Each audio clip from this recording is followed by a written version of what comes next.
Hello, and welcome back to Small Screen Stories. And I'm getting, just give me a sec. Yeah, I'm getting some feedback in the ears.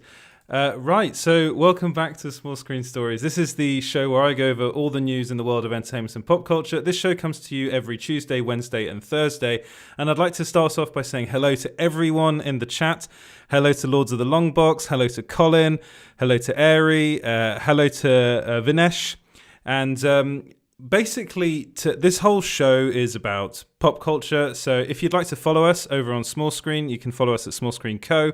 That's everywhere on Facebook, Twitter, and Instagram. If you could also like and subscribe, that'd be wonderful. Wherever you're watching, that'd be really cool. You can also follow me as well at EJ Lorza. And we do release this later on as a podcast, and you can get that wherever you get your podcasts at Small Screen Stories. And if you're listening on iTunes, sorry, not iTunes, it's not iTunes anymore, on Apple Podcasts, then a 5-star rating would be really, really welcome. Right, so let's get straight into the big news of the day, and that's that Amber Heard has apparently been fired from Aquaman 2. So where does this come from? So I'm pretty sure this is everything. This is why you're watching this. This is the big headline story of this Small Screen Stories episode, and it comes from it comes from Andy Signal. So it comes from Popcorn Planet. Now, before you leave and say, "Oh, well, that doesn't necessarily mean anything," you have to look at his track record, and it's actually been pretty much spot on with all this stuff. So he actually was the one that that revealed that Evan Peters was going to be playing Quicksilver in WandaVision. That proved to be true. He was also the guy that said that Tobey Maguire and Andrew Garfield are going to be in Spider-Man 3. It looks like he's pretty spot on with that one. It looks like that's what's going to happen. So he's actually released this report, which was actually based on something that came from Forbes. So I did talk about this earlier, that there was an article in Forbes, and it was all about Emilia Clarke selling her house, her 4.4 million Venice Beach home. Wouldn't it be nice to have a 4.4 million Venice Beach home? Well, she's selling it anyway, and this was back in December. And the author of the article is a guy that really does real estate stuff. He doesn't do entertainment reporting. It's not what he does. But buried within that article was the phrase, Emilia Clarke has also signed on to replace Amber Heard as Mira in Aquaman 2. And everyone was like, wait, whoa, what's happening here? So basically what happened was people started trying to see if this was true, myself included. I've been emailing Emilia Clarke's PR representatives. I've been emailing manager, everyone involved with Emilia Clarke, everyone involved with Amber Heard. I haven't actually had anything back from them, which in itself isn't unusual. What is unusual is actually having people from an actor's kind of entourage contact you directly. That actually happened recently with Jennifer Lawrence, and that was to do with the whole is she going to be playing Sue Storm thing, and they categorically denied it, which to me thinks that's not happening. But at least she's not playing Sue Storm. But with this thing, it's radio silence. There's nothing from Emilia Clarke's side. There's nothing from Amber Heard's side. Amber Heard, I understand. Amber Heard has actually been touting oh, I'm going to be in this film. Yes, I'm going to be in this film. But actually, no contracts have been signed. Nothing's actually been done yet. They're still writing the movie. So it still is going to be directed by James Wan. They're still writing the film. They're in pre-production. So at the moment, it's really, really early days. So according to Andy Signal, that she won't be in it. She's not going to be in the movie. He does do that whole double negative thing, which is kind of a bit frustrating, where he says this is a rumor, but I'll get the quote up for you guys. So he actually says, the truth might be that she, Amber Heard, might be removed from Aquaman 2. The reality is that the Emilia Clarke part of the story is total rumor. The part of this story that is true is that, yes, Amber Heard is fired from Aquaman 2. Now, from what I've heard so far, she's been fired from Aquaman 2. From what I've heard through a source, through other people that are involved in the production, that it already happened. So he's basically saying she's gone. And then at the end of the video, he kind of goes, he does this. It's what he does. But the thing is that I know for a fact that the people he works with, his sources, do tend to be pretty much spot on with this. And he is saying that this comes from a source that he thinks is reputable. So say what you will about Andy Signal. I know a lot of people don't particularly like him. The thing is, his scoops have proven to be true. He does these things with Phantom Wire as well. And it looks like she's not going to be in the film. So, Rob, yeah, you might be right. Warner Brothers might buy her out. That's probably what's going on at the moment. And for what I've heard is that she's fighting for her role. And she's already apparently desperately trying to negotiate something for Aquaman 3. But it seems to me as though Warner Brothers is just not interested and they don't want to work with Johnny Depp, and it looks like they don't want to work with Amber Heard either. To be honest, I think that's the best way forward for them, for Warner Brothers specifically, because they've really had a lot of heat about this. And at the moment, so that Fire Amber Heard petition on Change.org is nearing 2 million signatures. That's unprecedented on Change.org. They've never had such a massive amount of signatures for one petition. So it's one of those things, and I'm looking at it, I'm thinking, you know what, I'm starting to think this is true. I'm starting to think they'll just get rid of the character entirely and not have Mira in it. The only thing that makes me think, oh, maybe this isn't quite what's going to happen, is the fact that there were these rumors about a Mira TV show that was happening. So this came from Daniel Rickman, and I also believe Grace Ranoff said it. People then quoted Small Screen as saying this was happening. We were literally just quoting those two sources. So it was Daniel Rickman and Grace Ranoff. I don't think that's happening. Now, I have asked about it, and I haven't had any confirmation about that specifically, but if they're firing her, I doubt they're going to be making a TV series for HBO Max. What is true is that Zack Snyder likes her a lot. The problem is that Zack Snyder's time in the DCU is, I think, over. I'm going to be honest. I think it's pretty much over. There is talk. We were told that he's working on a Joker solo film with Jared Leto. I think that does depend on how well Zack Snyder's Justice League does. So, Lord of the Longbox, TiVo, you say, with the Ray Fisher and Whedon stuff, I think Warner Brothers wants to steer away from all controversy. Yeah, you're right. You're right. They want it. I honestly think it's too much to handle to have Amber Heard in the film. And honestly, I know there's support for her, but in all honesty, I can't think of anybody that would care if she were in the movie or not. And if they just didn't have her in the film, I really don't think it would change much, and I don't think there would be massive outrage, because she just hasn't. I mean, I hate to go into all of this about Amber Heard, but she really hasn't been. She hasn't covered herself in glory in all of this. We have the recordings, and that's something that is. That's been going on now for months, even years now. We know about the fact that she didn't donate the money that she was supposed to, that she was actually given to donate by Johnny Depp. So that's all there. Colin, yes, you agree. Hamada seems to distance DC, especially from controversial figures where possible. Snyder, Fisher, Heard, etc. Yeah, you're right. He's doing. That's exactly what he's doing. It could be a double-edged sword. Yeah, Lord of the Longbox, you're right. She she definitely will go down fighting. I can tell you that. I can tell you that Amber Heard will go down fighting on this. So this is why I think Andy Signal was kind of so careful in his wording, is because it looks like, as far as Warner Brothers is concerned, she's out. But Amber Heard is still fighting this, and she's very litigious. So I'm pretty sure if she were kind of just got rid of, she would want to take that to court. She wouldn't do what Johnny Depp did with the Crimes of Grindelwald film, the Fantastic Beasts film, and just say, okay, give me the money, I'll go. Because I can't remember how much he got for that film, but he got a big payoff for that movie. I'm blanking on the number, but I'm not sure if she'd accept that. Because this basically, honestly, I know she's in The Stand, but after this, what else does she have? Would she be hired again? Is she difficult to work with? These are all questions that you got to ask yourself with this sort of thing. She is a very controversial figure at the moment. So Yeah, why are they keeping Ezra Miller? Colin, you know what? You've got a point. You've really got a point. Now that whole strangling video thing, I really don't know what was going on there. I think that was in Reykjavik, that he did that in a bar. And was it like a bet? Was it a debt? I think someone said that was actually genuine, that was there, said that they had to escort Ezra out of the premises.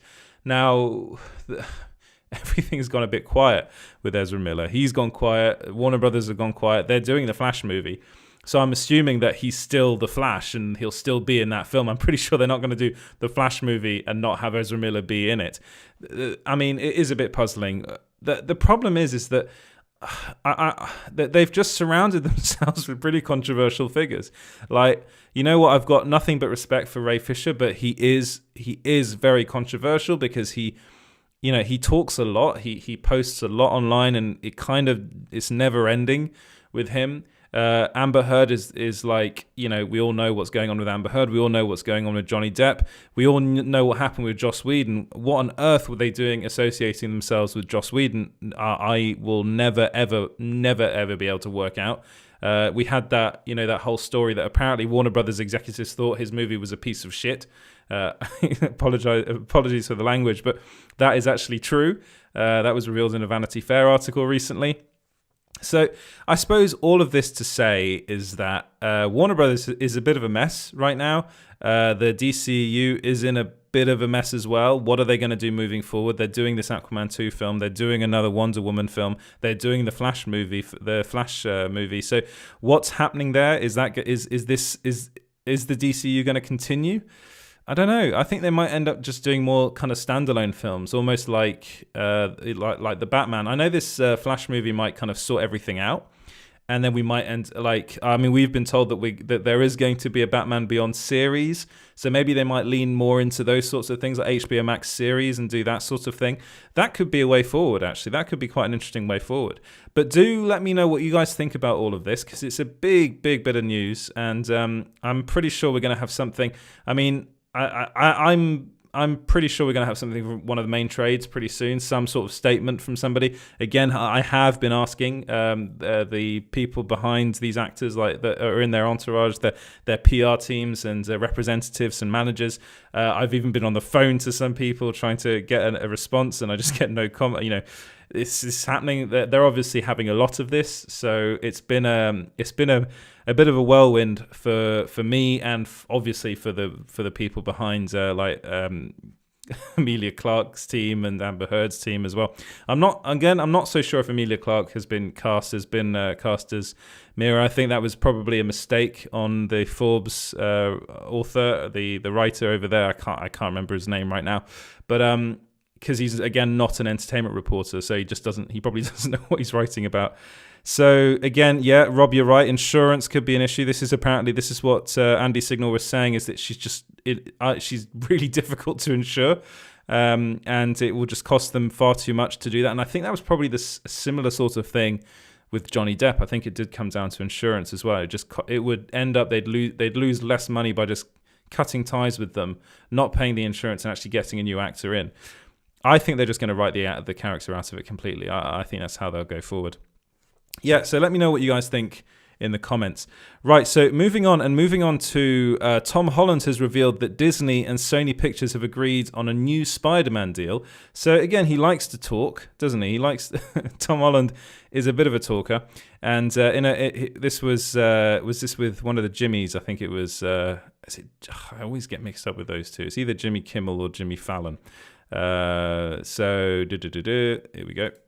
So this was this is actually Collider, so it was neither of the Jimmys. So he said Spider-Man 3 would be my last one under contract. So I've always said to them that if they want me back, I'll be there in a heartbeat. I've loved every minute of being a part of this amazing world. It's changed my life for the better.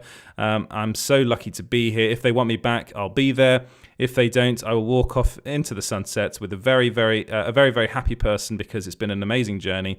So then this is the specific quote about him talking about the agreement. So the way I understand it is that the agreement between the two studios has already happened. I don't think they're going to run into the same troubles they did as we're going into, it was Spider-Man 2, Far From Home had come out, and then the whole thing happened between Sony and Marvel. I think the two studios have worked that out. I don't think that will be a problem in the future. That said, I'm just the actor, and I was a part of a few phone calls during that process, but I think they love working with each other. I think they found a way in which it can be beneficial for both studios, and I'm just kind of a kid in the middle between the two parents during an argument. So basically, he's saying that they've agreed a deal, which is fantastic. This is what we wanted. We wanted Marvel and Sony to agree on a deal because, as it stands, Spider-Man, the deal they have is going to end with Spider-Man 3. So that we know that's called Spider-Man No Way Home. Now that was revealed yesterday. So there was that, yes, Colin, you're right, there was that brief freak-out moment in it back in 2019 when they had to renegotiate the contract with Marvel and Sony. Basically, Sony played a fast one on Marvel. On Disney. They kind of said, yeah, we're not going to do it. And were basically asking for more money. They wanted more money. They wanted more control. In the end, kind of Marvel gave Sony what they wanted because basically the way it works out is that actually Sony makes all the profit. So Marvel make the film, Sony kind of bankrolls it to a certain extent, but also Disney puts in a lot of money as well. And then what ends up happening is Sony markets the film, releases the movie, and makes all the money from it. But what Marvel gets in return is the ability to use Spider-Man in other MCU properties. So that's why we got to see the Spider-Man, Tom Holland Spider-Man in Captain America Winter Soldier, and then, I don't know, was it Winter Soldier? Was it Civil War he was in first? It was Civil War he was in first. And then we got to see him in the Avengers films, and he was a massive part of that, and he will be a massive part of the MCU moving forward. I know that the quote before is him saying, I don't know what's going to happen. I know for a fact he's coming back for Spider-Man 4, and he will be turning up in more MCU movies. What it looks like they're going to be doing, and what I think they've agreed on, is having a kind of relationship where Tom Holland Spider-Man is in one thing. So maybe Tom Holland Spider-Man turns up occasionally in the MCU, but mainly in the kind of Sony Spider-Verse films. And then they have Miles Morales turn up in the MCU, and Miles Morales be the MCU's main Spider-Man. That could be one way forward, or it could be the other way round. Now, I don't have any insider information on that. I don't know specifically what's going to happen. This is just me speculating. I think that would be a cool way forward, having two Spider-Men. And we already know that it was... Who was the guy that was playing? So it was Donald Glover was playing the uncle of Miles Morales in is it Far From Home, I think it was? Or it was either Far From Home or Homecoming. I think it was Homecoming, actually. He was in there. So we know that Miles Morales exists in this universe. So then that makes me think, well, if they exist, then you've got the 5 years as well after the snap. So he'll be a bit older than he was back then. So I think we're going to be seeing Miles Morales pretty soon. I have been told that he's going to be involved in Spider-Man 4. So there'll be a fourth Spider-Man film. Whether that's part of the Home trilogy, I don't know. Whether they'll expand it or not, I'm not sure. But I've just been told that both Tom Holland and Miles Morales, so Peter Parker and Miles Morales, will be involved in Spider-Man 4. But what do you guys make of this? Do let me know in the comments. Are you excited for Spider-Man No Way Home? Is that a good title? I think it's a really good title. Personally, I really like it. I loved the reveal that they did the other day. I thought that was fantastic, a brilliant reveal. But do let me know your thoughts in the comments below. Right, so moving on to the next bit of news, and this one I'm actually really bummed about. So basically Kevin Feige, he did a lot of talking the other day. And this was during the the Television Critics Association Winter 2021 tour. God, they need to work out a better name because that is far too long. And I got this via Decider. And basically, Kevin Feige revealed that apart from Deadpool, they're not going to be working on any other R-rated movies. So what does that mean? So that basically means that Blade, the upcoming Blade movie, which is supposed to star Mahershala Ali as Blade, which is fantastic casting, by the way, brilliant casting.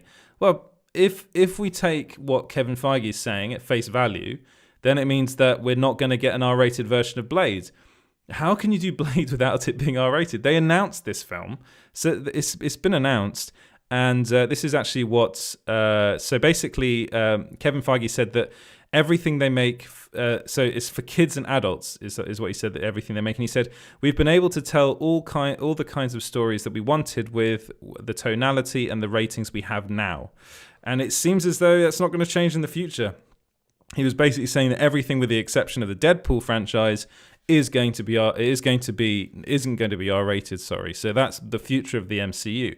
So this also probably brings in the likes of like the Punisher series that apparently they're working on, and the Daredevil series that they're working on.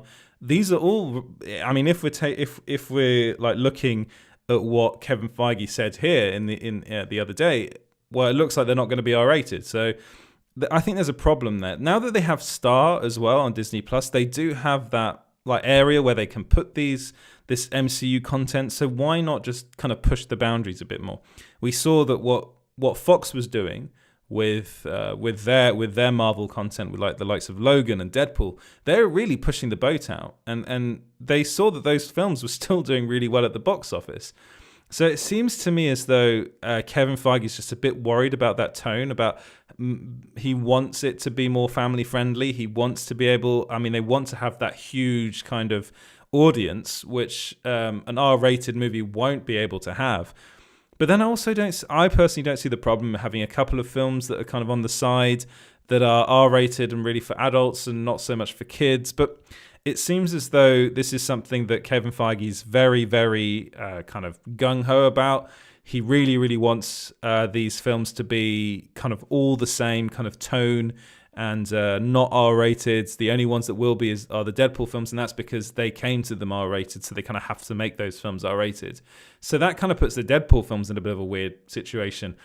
Are they still going to be part of the MCU? Well, Kevin Feige did reveal a couple of weeks ago that yes, they will be part of the MCU, and they will be R-rated, is what he said. So it kind of puts them in a bit of a weird position. So, and also if you're a kid, and I think it's in America, it's you have to be 17 and accompanied by an adult to see or if you're below 17, you have to be accompanied by an adult. I believe that's right. If that's R-rated, it's different here, because in the UK it's just a 15 rating. Let me know in the comments if I've got that right. Is it, if you're an R-rated film, is if you're 17 and under, you have to be accompanied by an adult. I believe that's right. But in the UK, it's 15. And basically anyone under the age of 15 can't see the movie. Then there's 15 restricted, or 15 like PG kind of thing. 15, where you can be accompanied by an adult if you're younger than 15. But this is the whole thing that annoys me about this, because I really, really think that they're really kind of, there's a massive problem here, because they have this content now. They have all the stuff from Fox, and a lot of it is R-rated, like the Logan stuff, the Deadpool stuff, and it really showed that they were doing something really interesting with it. So here Colin says, going all the way with R rating is not often necessary these days. I can't read. It can also introduce more financial risk for studio. Just look at Birds of Prey's box office, but Joker was a big exception.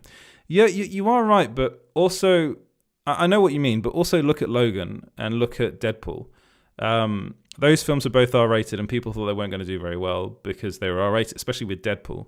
Birds of Prey, I mean, honestly, that film failed on marketing. The reason people didn't go to see it was because they didn't realize it was a Harley Quinn film.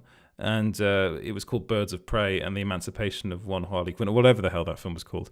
I did personally really like that film, but I think that was more of a marketing problem.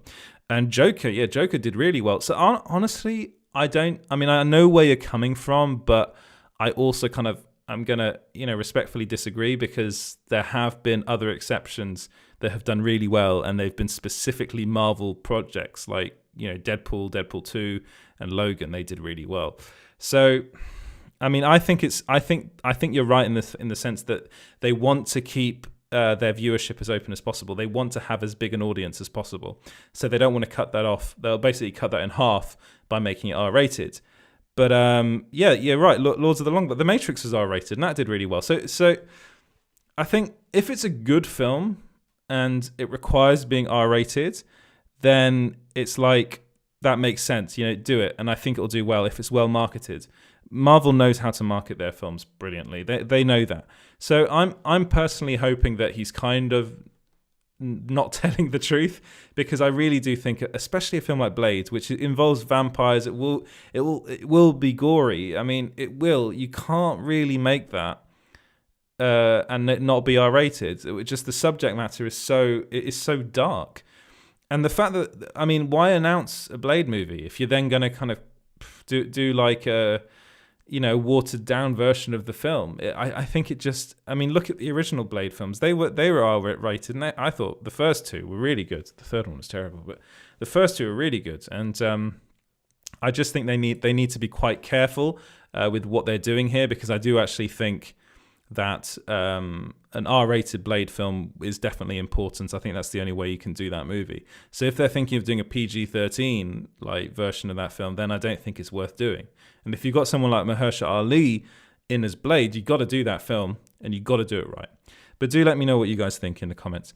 Right, apparently Tom Holland auditioned for the role of Finn in Star Wars The Force Awakens, but completely botched the audition. So I mean, I've actually auditioned for roles in the past, so I do know what it's like to audition for things. It's not nice. But he revealed this in an interview with Backstage, and he said, I've had quite a few, we're talking about bad auditions. I've read the wrong lines at the wrong audition before. That's bad. I remember my audition for Star Wars. I was like 4 or 5 auditions in, and I think I was auditioning for John Boyega's role. I remember doing this scene with this lady, bless her, and she was a drone. So I was just doing all this like, we got to get back to the ship, and she was going bleep, bleep, bloop. And I just couldn't stop laughing. I found it so funny, and I felt really bad because she was trying really hard to be a convincing android or drone or whatever they're called. Yeah, I obviously didn't get the part. It wasn't my best moment. Right, sorry, got a comment here from Freddie. Big up to Freddie, he's my bro. Silly, I'm not sure Blade would appeal to young kids. Too scary. No, you're right. Exactly, you're right. It's not the type of film that would appeal to young kids. So why not make it R-rated? Honestly, I don't understand that. But this whole thing with sorry, going back to Tom Holland's auditioning. First off, he was auditioning for the part of Finn. Now, what would that be like? Imagine The Force Awakens. Imagine the Star Wars films, the new ones, with Tom Holland as Finn. It would be a very different movie.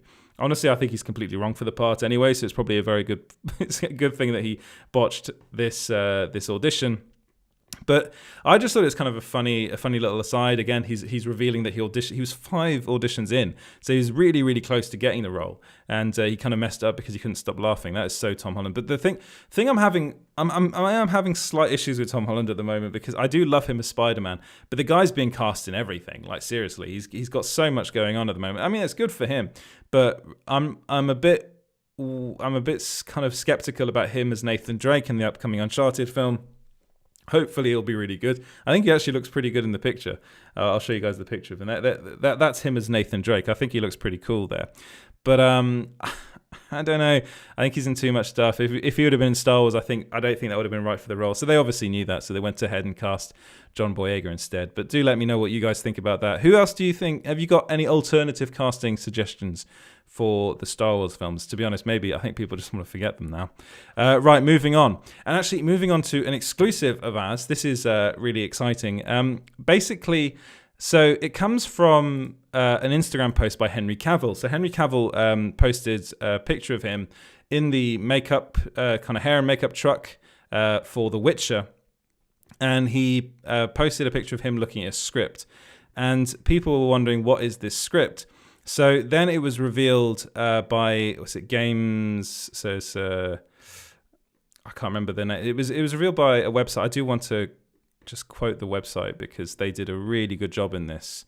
And it's what they were doing was really tricky because I was desperately trying to figure out what was written on the page. And they basically revealed that it was for Mass Effect. So it's Game Pressure.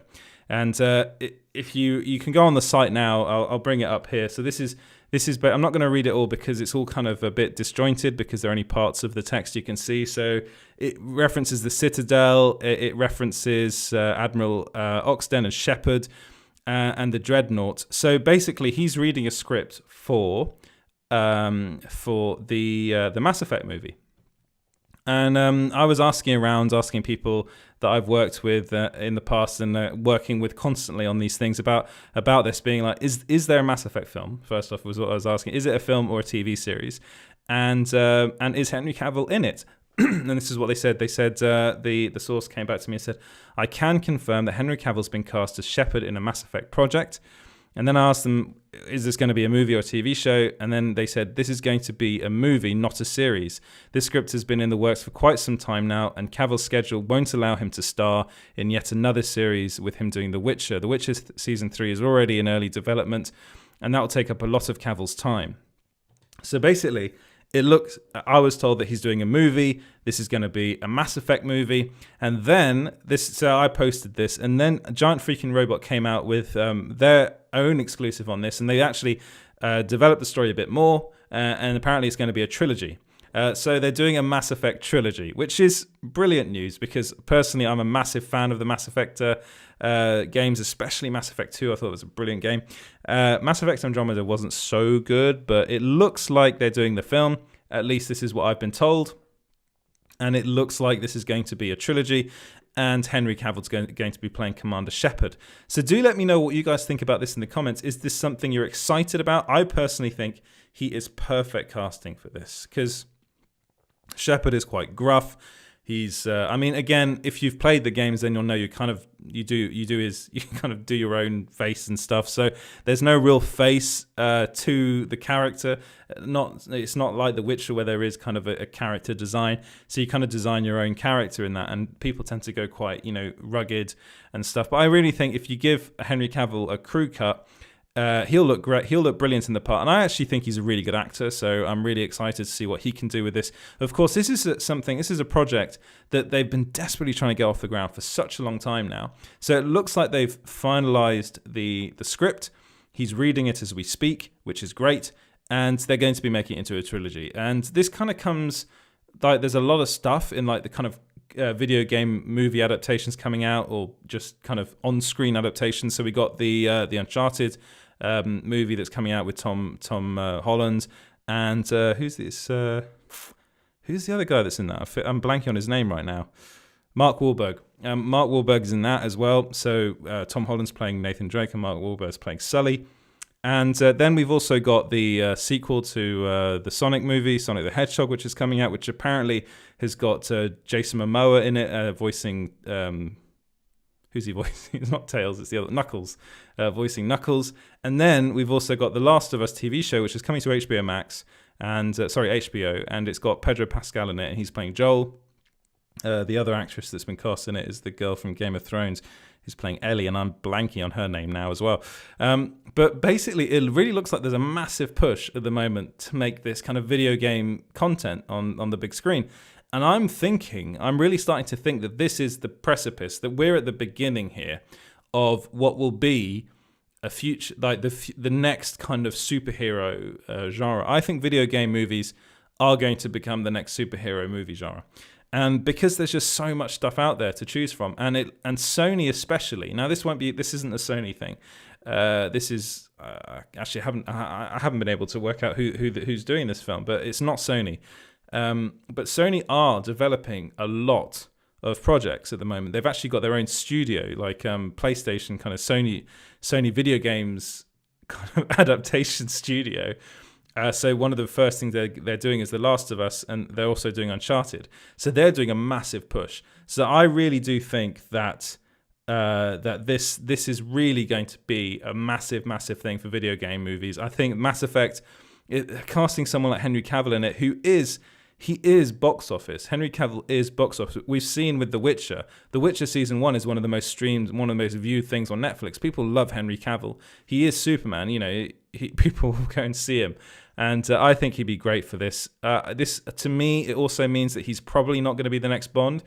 If he's attached himself to this being a trilogy, it looks like he's kind of given up on Bond. That's fine. You get Mass Effect instead. That'll do really well. He'll do really well from that. But do let me know what you guys think about a Mass Effect movie and having Henry Cavill be playing Commander Shepard. Right, let me know in the comments below. Right, moving on to Zack Snyder's Army of the Dead. So I don't know if you saw it, but the trailer for the new for his new film that's coming to Netflix, Army of the Dead, was released today. It was released actually by Zack Snyder on Twitter. The guy's always on Twitter. And you know what? I think the trailer looked really, really good. Apart from some, I will say one thing. I think the font in it reminded me too much of 2016 Suicide Squad. But I really like the look of it. So the film's starring Dave Bautista, who I love, and it's going to be about a group of mercenaries that go to Las Vegas, where they're basically they're going into the quarantine zone. So following a zombie outbreak in Las Vegas, a group of mercenaries take the ultimate gamble, venturing into the quarantine zone to pull off the greatest heist ever attempted. So it's a heist movie inside a zombie film. I really like that idea. I think it looks like a lot of fun. So they're going to try and go into a casino and go into a vault full of money where there are zombies kind of going about. I think that's a brilliant idea for a film. And I'm really excited to see Zack Snyder go back to this. So I think he did Dawn of the Dead originally, which is really good. And that actually was written by James Gunn, that film. So that was a really, really brilliant film.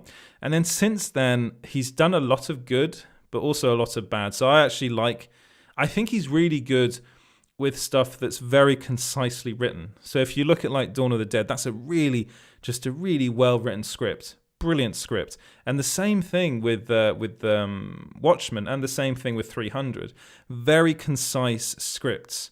And then you get into other things where it's kind of Zack Snyder's left to his own devices. And so you get the likes of Man of Steel, Batman vs. Superman. I mean, what else? Sucker Punch as well. And those films, I know they've got their fans, and I actually think there are good elements in all three of those films, actually. Again, I do think Sucker Punch is terrible. But I think there are good qualities within those movies. The problem is it's just too much. And this is one of the things I'm a bit worried about Zack Snyder's Justice League for. But when it comes to this film, to Army of the Dead, it seems to me as though it's a very concise idea, and it's it'll be a very contained movie, and that's one of the things that I'm actually most excited to see. I think it's got a really good cast, it's got a really good premise, and I really, really do. I mean, Zack Snyder is credited as being one of the writers.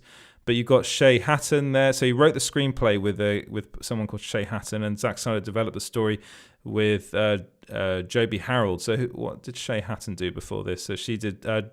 She was the writer on John Wick. So John Wick Chapter 3. So I think that's a pretty good. He's obviously in very, very good hands here. So also Joby Harold is the writer for he's the writer for the Obi-Wan Kenobi TV series, and King Arthur, and Awake. Ooh. Okay, all right, fine. But Obi-Wan Kenobi, I mean, if you're involved in that, you must be quite a pretty good writer. So Colin has to say Netflix is being big on this property. It's betting big on this property. They're making a prequel and an animated series tie-in already. I wonder if it will be tie-in to Dawn somehow. They are doing a prequel animated series, which I think is a really good idea. I think that's a really, really fascinating idea. So it seems to me, they have a lot of faith in this. And I also wonder whether Zack Snyder will just end up working a lot with Netflix after this. So it might be a kind of a match made in heaven. And I think this is going to be brilliant. And I can't wait to see it. It's coming out on May 21st on Netflix. So I'm looking forward for that date. But do let me know what you guys think in the comments. Right, moving away a bit from movie stuff. I was going to talk a bit about Emma Watson quitting acting, but I'm not, because I think that story is BS. But it does come from the Daily Mail. But yeah, if you want to know more about that story, go on the website. It's on there. But I want to talk a little bit more about Kevin Feige. So Feige was actually talking. So this is again going back to. Sorry, my computer's just gone off. This was going. Of course it does. I'll just keep on going. This goes back to the same thing I was talking about before. The dear. Right. This was going back to the same thing that I was talking about before. The critics thing. I can't remember the name of it because it's so long and it's such an awful name. Let me get it here. Let's see. Right. So the Television Critics Association Winter 2021 tour, and in that he actually kind of talked about he talked a bit. Sorry, it's all going wrong. My computer's turned off, so I'm trying to work out what's going on there. Yeah. So he was. What was he talking about? Here we go. This isn't great. As I've lost. So here we go. He actually referenced Agents of S.H.I.E.L.D. So this is something I actually was talking on Lords of the Long Box yesterday with TiVo about, and this was kind of interesting because he said that they were talking about like the fans of the other shows. So he said, I think there are legions of Agents of S.H.I.E.L.D. fans and Daredevil fans and Jessica Jones fans and Luke Cage fans that would disagree with you in terms of success or not. So they're talking about the success of those shows. There's been a very big fan base for these shows, but it really just comes down to a different team and a different team of storytellers telling stories in a different way. So basically, the fact that he would reference those shows is already a big deal. We've heard that Charlie Cox is coming back as Daredevil. We've heard that I'm pretty sure that Kristen Ritter is going to be coming back as Jessica Jones, and that Kevin Feige wants Mike Colter to come back as Luke Cage. There have also been rumors that Clark Gregg and Chloe Bennett are going to be coming back as Phil Coulson and Quake. Not in an Agents of S.H.I.E.L.D. show. This is what we've been saying. So actually, big up to Mikey Sutton about this one. This is something that he posted. But actually, reportedly in Secret Kevin Feige joins the chat. Reportedly in Secret Invasion is the show that they're going to be coming back in. And the mere fact that he would reference Agents of S.H.I.E.L.D., knowing the kind of history. So if you don't know the history of that show, and actually all of these shows, these Netflix shows, basically Kevin Feige had no control over those shows. And one of Mike Colter, not Holter, I think it's Colter. Kevin, get your names right. Those shows were actually overseen by a guy called Jeff Loeb. And Jeff Loeb, that was Marvel Television. And Jeff Loeb is now he's gone. He's not involved anymore, and those basically all those shows, the rights have reverted back to Marvel Studios. So that means that Kevin Feige is back in control. So one of the things that Kevin Feige really didn't like was the fact that there were these shows being made that he just couldn't have any say over, and it's reported that he didn't get on with Jeff Loeb. They didn't see eye to eye creatively, let's say. So one of the things that I'm really looking forward to is seeing what he does with these characters. So, because these characters are still around. So we're already hearing that Charlie Cox is back as Daredevil, so he's going to be in Spider-Man 3. He's reportedly going to be in the Moon Knight series as well. And I believe Luke Cage is going to be in the Moon Knight series too. So, sorry, not Moon Knight. Daredevil's going to be in She-Hulk. And Luke Cage is going to be in Moon Knight. So they're bringing in these, these really, I think, talented actors and playing the roles they've been playing for so long, and it makes sense not to recast them and just to bring those back. And like and subscribe. 42 Cuts Productions. Yeah, like and subscribe. That'd be wonderful if you could guys all do that. And Kevin Feige is still on his coffee. And we've got Geekosity in the comments too. Hi Geekosity, how are you guys doing? I am talking about one of your scoops involving Agents of S.H.I.E.L.D. So, and also actually Moon Knight. I think that was yours as well, wasn't it? Moon Knight and Luke Cage having a bit of a fight in the upcoming Moon Knight series. So it basically seems to me at least, is Kevin Feige's teasing the return of Agents of S.H.I.E.L.D.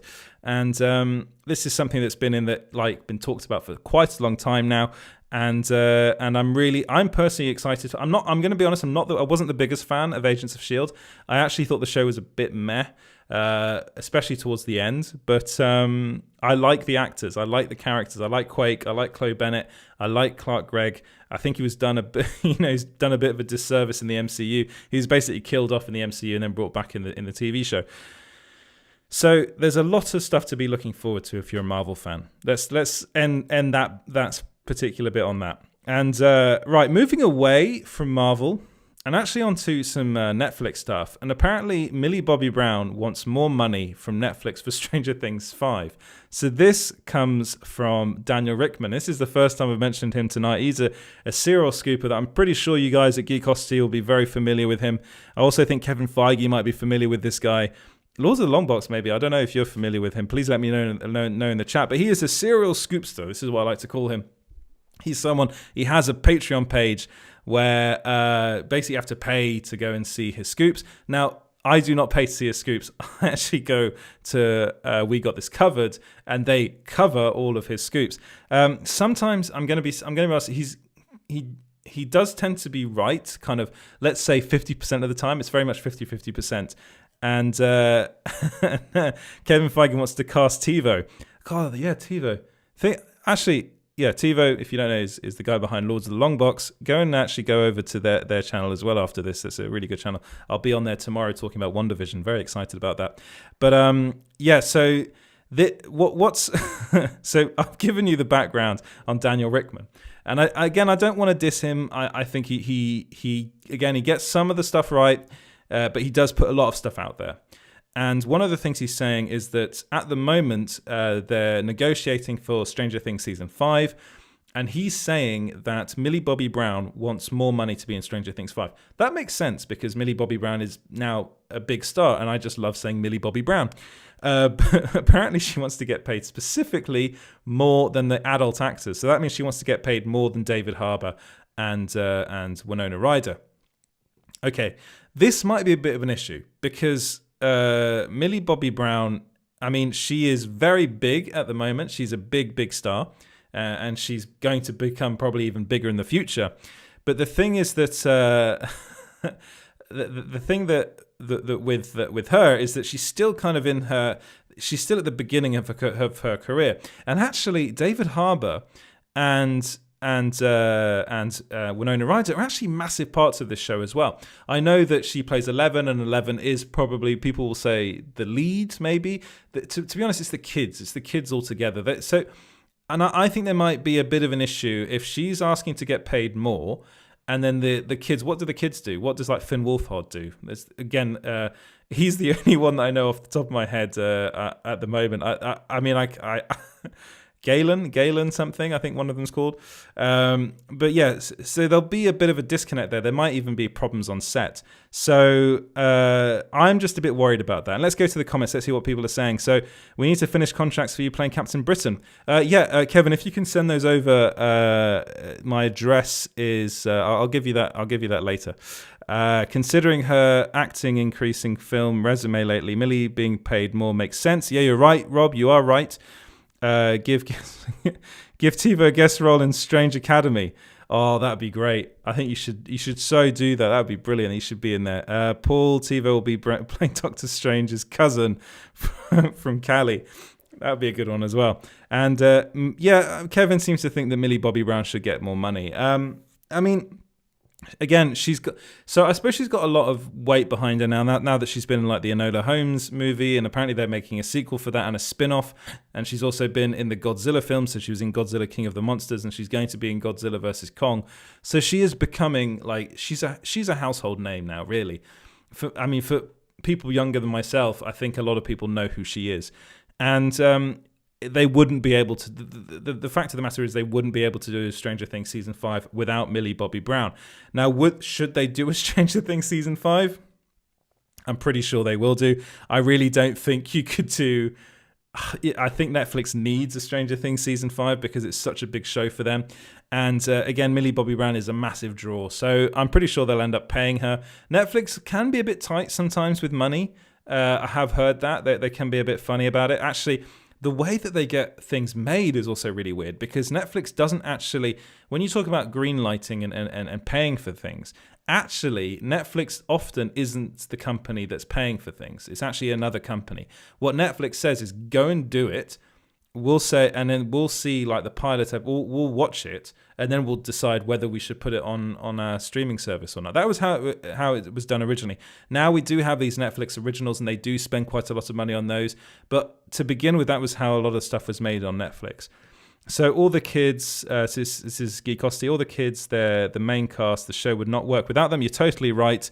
Sounds like Millie Bobby Brown's agent is putting stuff out there in the press before contracts are renegotiated.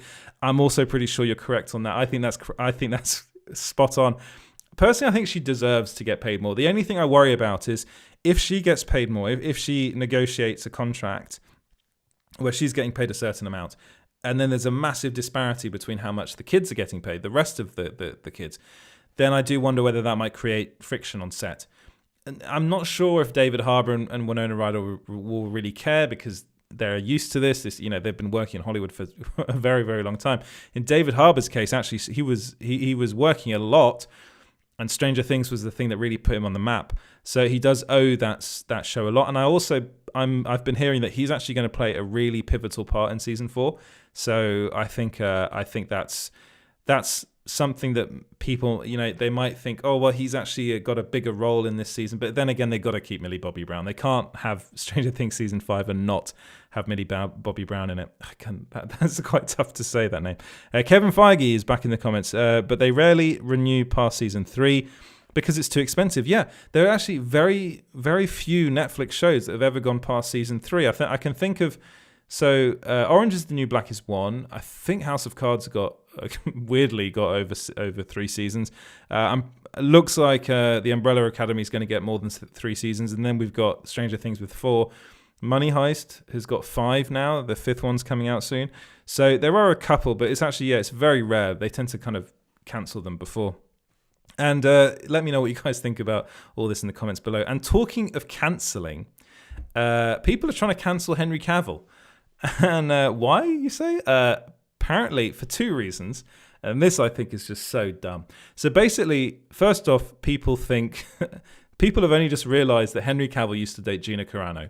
So if you know who Gina Carano is, I'm pretty sure you do. She's recently been fired from The Mandalorian for posting something she really shouldn't have posted on social media. But then again, I don't actually think she should have been fired. I think that was kind of bang out of order, to be honest. And now she played Cara Dune in that show. She's actually also in Deadpool. And she's a former MMA fighter. And before she kind of got really into acting, she was dating Henry Cavill. They dated for quite a while. Apparently they were quite serious. And basically what ended up happening was, they split up. And then now it's 2021 and people are just desperate to cancel people.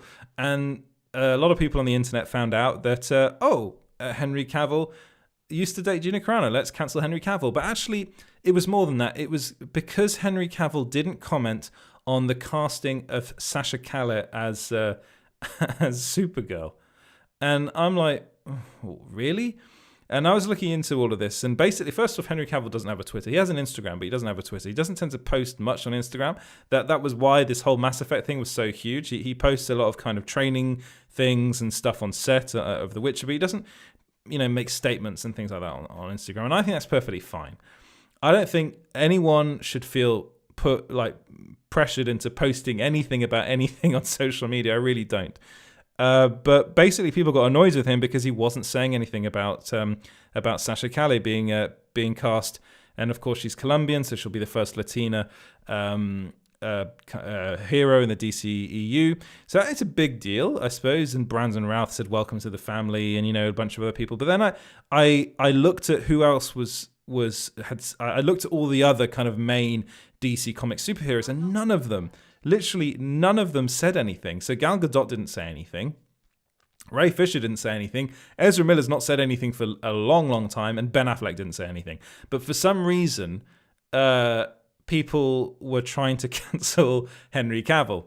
Honestly, don't, it gets out of hand. And yeah. So Geekosity says a load of hogwash. Yeah, it's rubbish. And Paul Hurst, hi, welcome to the chat. Paul says, "My God, world's gone mad. So if you don't comment, you're wrong." Yeah, you're completely right. It's shocking. And I was actually talking about this because my wife's Italian. She probably won't like me talking about this, but we were talking about how cancel culture is really just an Anglophone thing. It doesn't happen in France, where I'm from. It doesn't happen in Italy, but for some reason, it's really prominent in the UK and the US. And it's it's kind of going a bit nuts. It's like people have, it's political correctness. And I know I sound like a middle-aged man saying this, but it is to a certain extent political correctness gone mad, especially when people are getting bullied and supposedly cancelled by people for not commenting on things. That for me is I think a lot of that happened to Sebastian Stan as well when he didn't comment on something or other. And it's just come on, we got to stop this now. It is really getting out of hand. And I think it's I really do think it's an Anglophone thing. I think it's like an Anglo-Saxon thing for some reason. It's over here in the UK, and it's over there in the US, and it's all over Twitter. And that's really all Twitter is nowadays, unfortunately. There is a lot of good stuff on Twitter. You can follow us on Twitter at Small Screen Co. And we just talk about pop culture. That's all we talk about. And this is the first time I've gone a bit more kind of serious on this show about cancel. I have spoken about cancel culture before, but it's really something that just kind of annoys me, and I think it should stop. Paul, you say it's going to end up with celebrities coming off social media, not worth the hassle. Yeah, and a lot of celebrities have left social media because of this. Because of that sort of thing. Again, bullying, online bullying as well is terrible. What happened to Kelly Marie Tran was awful. And, what happened actually to Gina Carano was really bad. She was bullied as well. And I don't think she deserved to be bullied. I honestly think she's just a bit naive. And recently coming into all this politics stuff, and it's very heated at the moment in the United States. It's very heated in the UK as well, but in the US especially. And, most, as you say, like most of the smart celebs, geekosity, they do stay off social media. And you're going to have Twitter mob after you for my Rickman comments. Oh, God, I hope not. I really hope not. But what I'm going to do is I'm going to end the show there because it's been almost an hour and this has been a relatively long one for me. So as I said, I'm going to do a WandaVision spoiler kind of talk tomorrow. So WandaVision episode 8. I'll do one on small screen, and then I'm also hopefully going to be on Lords of the Long Box to talk about that as well. That'll be fun. And so you can tune in tomorrow. So I suppose that'll be around like 10:30 my time. I don't know what time it is where you the time zone thing is all over the place. I think it's quite late for you guys in America, isn't it? But so let me know. So again, thank you so much for so many comments. It's the first time this has happened. This has been brilliant. It's been brilliant interacting with you guys. And Kevin Feige sending me those contracts to play Captain Britain, that'd be wonderful. Again, it should be someone with a British accent. I do think that, and potentially one like mine. So Henry Cavill would have been a good choice. But yeah, you can follow us everywhere at Small Screen Co. That's on Facebook, Twitter, and Instagram. You can follow me at EJ Lauder, and you can go and like and subscribe. That'd be wonderful if you could do that. That'd be really cool. And you can also listen to this later as a podcast. You can find that wherever you get your podcasts at Small Screen Stories. And with that, I'll say goodbye. Thank you so much for watching. Guys, it's been a great live, and I'll see you guys tomorrow. Cheers and goodbye.